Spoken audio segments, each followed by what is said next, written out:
Comunicar eficazmente es indispensable para mejorar nuestras relaciones sociales y para tener éxito en nuestro ámbito profesional.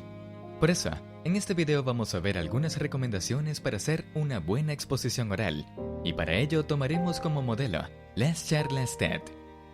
Los buenos comunicadores suelen ser personas admiradas, como Kennedy o Luther King. Comunicar bien es la mejor forma de conseguir un cambio en las personas que nos rodean. La mejor forma de incitarlos a hacer algo que deseamos, ya sea por su bien o por el nuestro. Toda buena exposición parte de una buena selección y reflexión sobre su contenido. Por eso, en primer lugar debemos definir el tema de nuestra presentación y las ideas principales que queremos tratar. El mejor truco es centrarnos en algo que nos importe. La ciencia demuestra que la pasión es contagiable. Uno no puede inspirar a los demás si no estamos inspirados. Una vez hecho esto, reflexionaremos sobre cuál es nuestro propósito comunicativo. ¿Qué cambio queremos generar en el receptor? ¿Qué ideas queremos implantar en su cabeza? Por último, ordenaremos nuestras ideas en una línea argumental. Por eso será preciso establecer un hilo conductor, un elemento presente a lo largo de toda la exposición que nos permita conectar todas sus partes y hacerlas confluir en un final. Compararemos la introducción de dos charlas sobre el mismo tema, una sin línea argumental y otro con línea argumental. Quiero compartir con vosotros algunas de las experiencias que tuve durante mi reciente viaje a Ciudad del Cabo y a continuación hacer algunas observaciones sobre la vida en la carretera. Durante un viaje reciente a Ciudad del Cabo descubrí una cosa sobre los extranjeros, cuando puedes confiar en ellos y cuando no. Permitidme que comparta con vosotros dos experiencias muy distintas que tuve. El primer texto resulta más caótico y menos inspirador. No deja claro a dónde quiere llegar el emisor con su intervención. El segundo texto parece mucho más interesante y personal. Queda muy claro que al terminar la charla todos sabremos algo, más sobre cuándo confiar y cuándo no en un extranjero. Definidas las ideas principales de nuestro texto, es hora de ver cómo expresarlas de forma eficaz. Y para eso, hay tres operaciones básicas: conectar con la audiencia, emplear la narración y ser persuasivo o persuasivas. Conectar quiere decir ser capaces de generar interés en nuestra audiencia, hacer que empaticen con nosotros y con nuestras ideas. Para conseguirlo, lo primero será molestarnos en saber para quién hablamos y adaptarnos a su conocimiento lingüístico y a su conocimiento sobre el tema que vamos a tratar. Si vamos a realizar una presentación sobre las vacunas, no es lo mismo hacerlo para un grupo de niños y niñas que hacerlo para un grupo de científicos. Estos últimos no solo tendrán mayor dominio de la materia, sino que conocerán todos los términos específicos. Mirad por un momento estos dos textos. En el primero, aparece una escena que nunca ha ocurrido en el mundo real. Sin embargo, todos podemos imaginárnosla en nuestra cabeza, porque conocemos todas las palabras que aparecen en el texto, y sus significados no son habituales. Ahora bien, pasa lo mismo con el segundo texto. Además de conocer a nuestra audiencia, debemos dirigirnos a ella a lo largo de la exposición. Debemos interpelarlos con preguntas y usando los pronombres de segunda persona. ¿Es la felicidad una meta para el ser humano? ¿Sois vosotros felices? Otro aspecto que debemos dominar son los elementos paraverbales. En primer lugar, debemos establecer contacto visual con nuestro público. Debemos variar la expresión facial en función del contenido, poner cara triste, hacernos los sorprendidos cuando hablemos de un misterio, pero sobre todo sonreír. La mejor forma de enganchar a nuestra audiencia es sonriendo. Incluso debemos hacerlo en aquellas exposiciones en las que tratemos un tema serio o triste. Eso sí, con cabeza.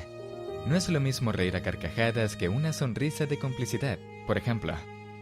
Otro elemento que debemos dominar son los silencios. Debemos gestionar bien las pausas, ni hablar atropelladamente ni hacer pausas demasiado largas. Tampoco para cuando el contenido nos pide que sigamos. De hecho, debemos exponer con energía para poder contagiar nuestro entusiasmo a los demás. Por otra parte, debemos intentar usar el silencio para generar interés y expectación. Por último, es fundamental que gesticulemos. Debemos gesticular a lo largo de toda la exposición y siempre adaptando los gestos a aquello que estamos contando. Los gestos más expansivos debemos reservarlos para los momentos claves de la presentación. En esta línea, debemos reforzar los mensajes principales con gestos decididos, siempre que encajen de forma natural con nuestra personalidad y estilo. No se trata tampoco de que parezca una teatralización exagerada. Otro hecho demostrado es que solemos identificarnos o simpatizar con aquellas personas que se muestran no soberbias, sino vulnerables, con aquellas que se abren a mostrar sus problemas y debilidades. Uno de los momentos más asombrosos que se han presenciado nunca en TED se produjo cuando Sherwin Nuland, neurocirujano y éxito de ventas, acababa de contar una historia completísima sobre la terapia del electroshock. Se mostraba conocedor en la materia, divertido y hacía que todo pareciera de lo más interesante, si bien algo aterrador. Pero en un momento dado se interrumpió. ¿Por qué os estoy contando esta historia en esta reunión? Entonces dijo que quería compartir con el público algo de lo que no había hablado nunca. Se hizo tal silencio en la sala que se habría oído el vuelo de una mosca. Si lo cuento es porque yo soy un hombre que hace casi 30 años salvó la vida mediante 2 largos tratamientos de terapia por electroshock. Nuland siguió relevando su propia historia secreta de depresión debilitante, una enfermedad que empeoró hasta tal punto que los médicos se plantearon extirparle una parte del cerebro, pero como último recurso probaron con los electroshocks y finalmente, tras 20 sesiones, funcionó. En nuestra charla debemos emplear la explicación y la descripción. Sin embargo, no debemos huir de la narración, más bien debemos aprovecharnos de ella. Los seres humanos somos ante todo seres narrativos. Contamos historias para emocionarnos y para entender el mundo. Así, el uso de la narración puede servir para ejemplificar una idea. Si queremos tratar como idea principal los problemas psicológicos que causan un niño el acoso infantil, podemos mostrarnos vulnerables diciendo que nosotros sufrimos acoso cuando éramos pequeños. Sin embargo, nuestra exposición será más efectiva e impactante si convertimos esa idea central en una historia. Así, por ejemplo, podemos contar como anécdota un día concreto en el que unos niños mayores se metieron con nosotros. Contar qué nos hicieron y cómo nos sentimos.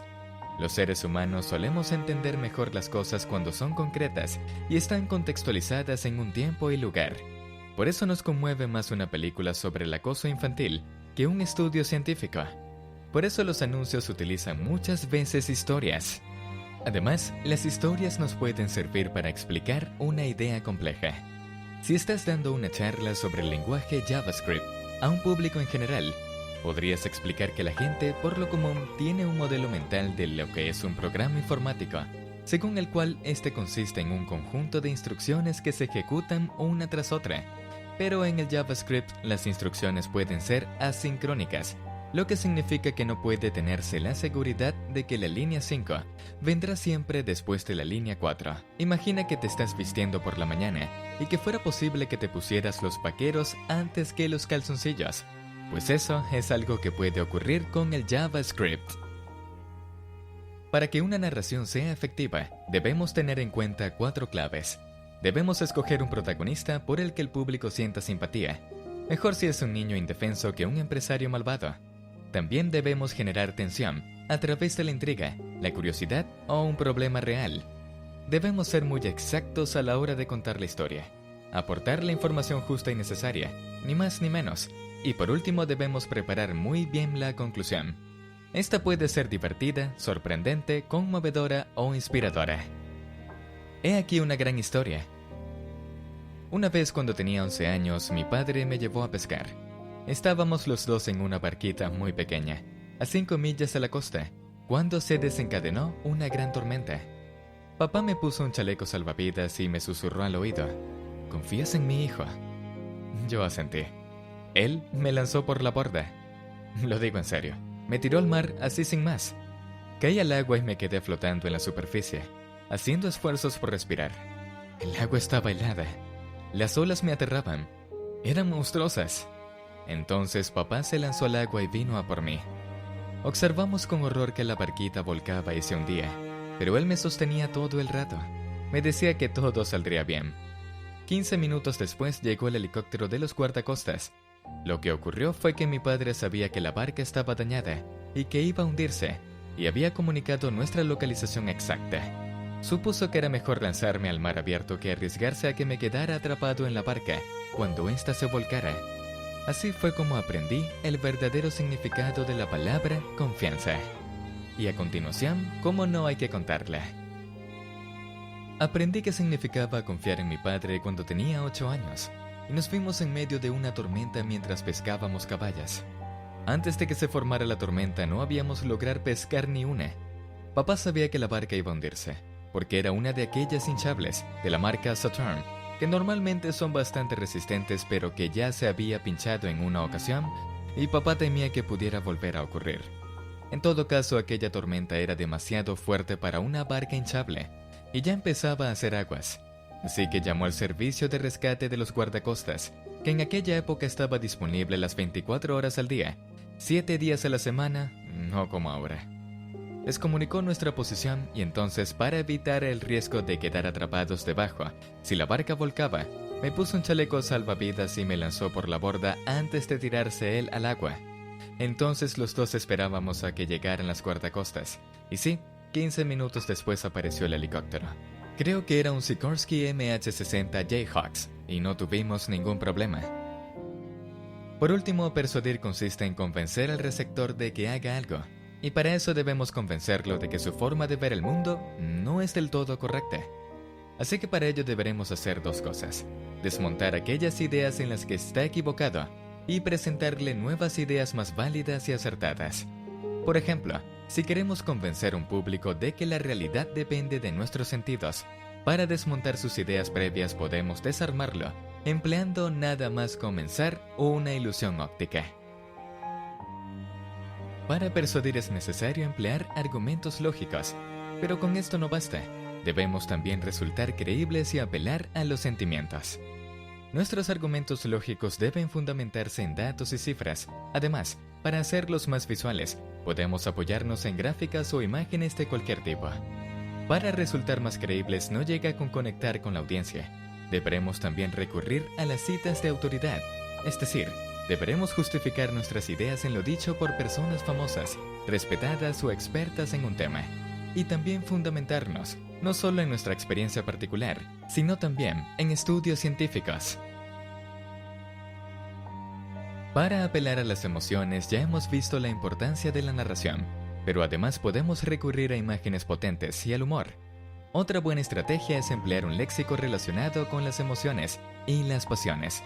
No es lo mismo decirle a una persona que lo ha hecho muy bien, que decirle que te sientes orgulloso u orgullosa de su trabajo. Si lo hacemos correctamente, nuestra exposición puede convertirse en un paseo por lo maravilloso. Es lo que ocurrió con la charla TED que ofreció hace unos años la científica Mary Roach sobre el orgasmo. En su exposición incluyó material como el video de un granjero y un cerdo teniendo un orgasmo. A través del humor, la sorpresa y la provocación, consiguió enseñar al público 10 cosas que no sabía sobre la sexualidad. Cuando más nos prestan atención es al principio. Por eso debemos conseguir engancharlos desde el minuto 1.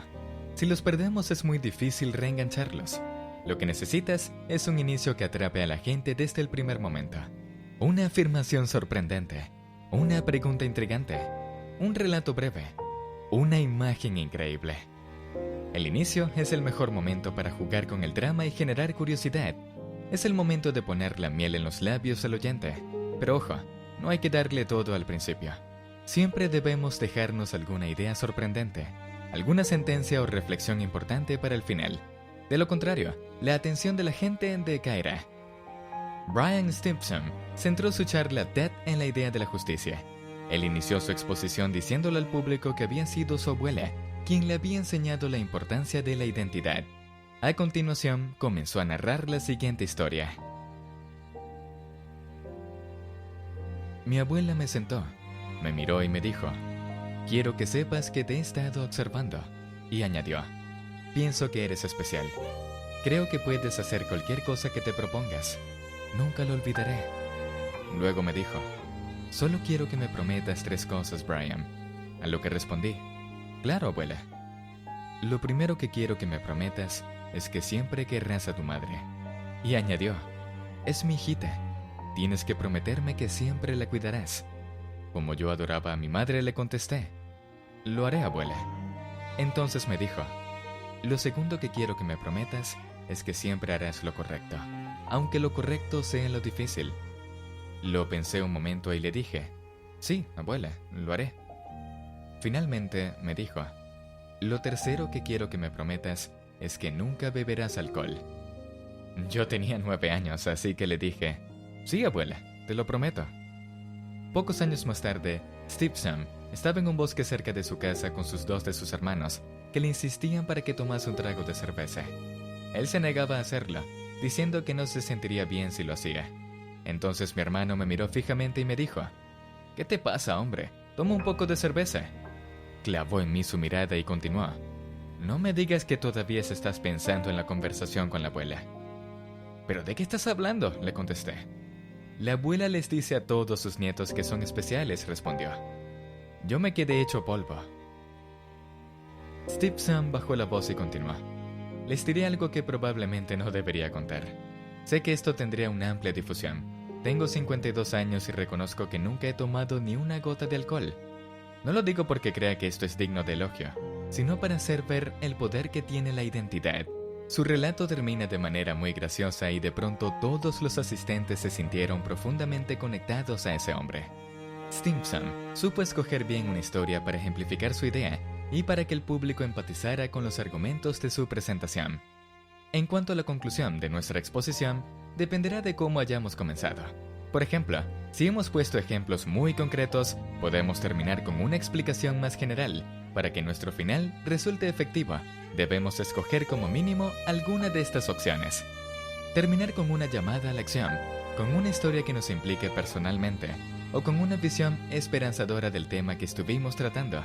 Por ejemplo, si hablamos sobre el acoso infantil, podemos terminar pidiendo la ayuda de todo el público para frenar el problema, o contando cómo el apoyo de familiares, amigos y especialistas nos permitió superar nuestro trauma e involucrarnos con víctimas de la misma situación que nosotros vivimos para salvarlas.